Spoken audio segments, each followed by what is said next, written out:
The Book of Leviticus.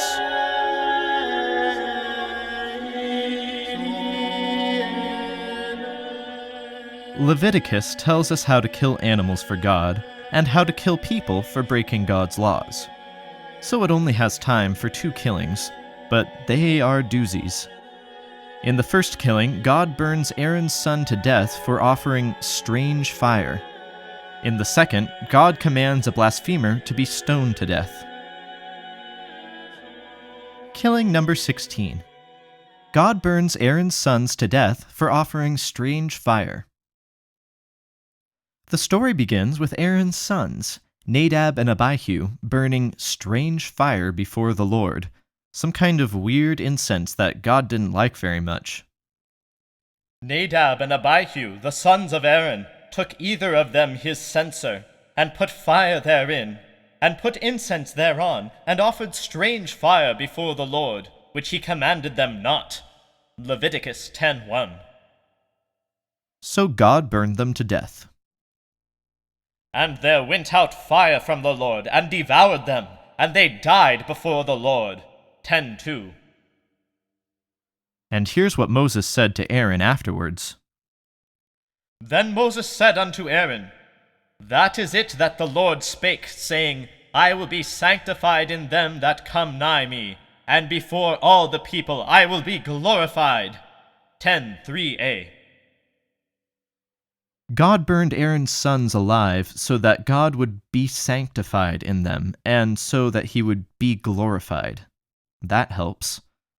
Moses warned Aaron not to mourn the death of his sons by uncovering his head or tearing his clothes, or God would kill him too, along with all the people.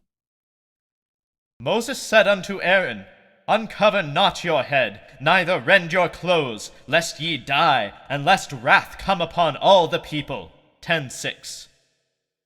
So Aaron did as he was told, and watched in silence as his sons were burned to death by God.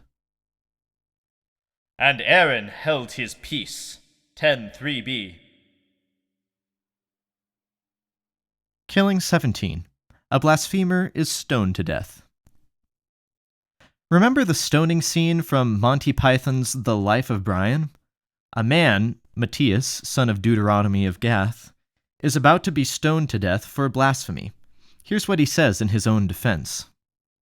I had a lovely supper, and all I said to my wife was, that piece of halibut was good enough for Jehovah.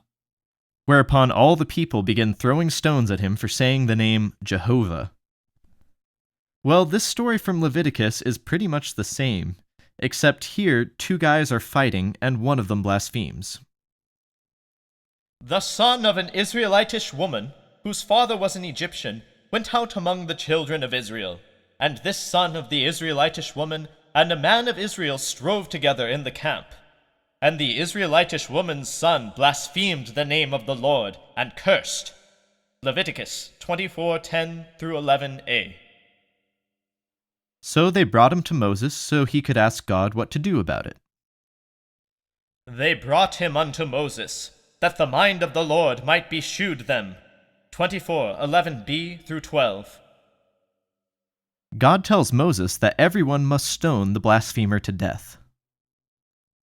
The Lord spake unto Moses, saying, Bring forth him that hath cursed without the camp, and let all that heard him lay their hands upon his head, and let all the congregation stone him.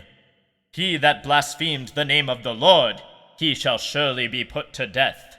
24:13-16.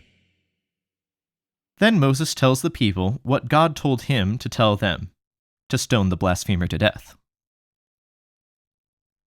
Moses spake to the children of Israel, that they should bring forth him that had cursed out of the camp, and stone him with stones. 24:23a. And that's what they did. And the children of Israel did as the Lord commanded Moses. 24:23b. As Matthias, son of Deuteronomy of Gath, would have said, Jehovah, Jehovah, Jehovah, Jehovah.